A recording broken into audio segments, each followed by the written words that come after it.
Volvo Cars now introduces yet another car of the future as an important part of the company's environmental concentration. This is the Volvo ReCharge concept. A rechargeable electric car with a very high charge capacity that can also be charged during the journey by means of its flexi-fuel engine. This is a different kind of hybrid than what we're normally used to.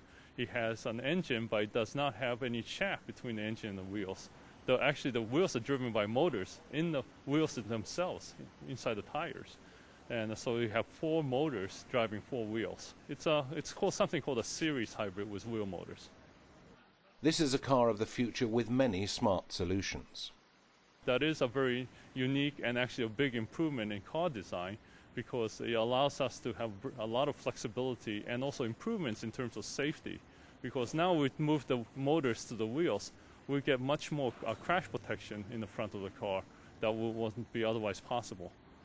It also has a lot of interesting things, like allows us to independently control the wheels and also get much better efficiency, because we eliminated the transmission that takes away about 10% of energy out of most cars today.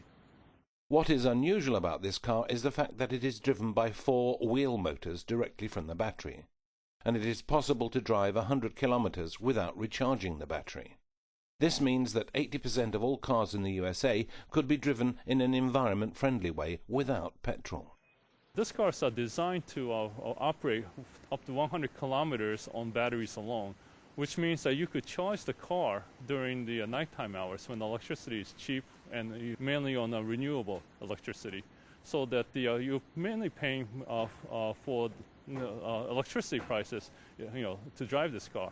In the United States, that comes out to about 3 cents per mile, as opposed to even with cheap gasoline in the United States, where it's about 13 cents a mile if you were running this on the petrol.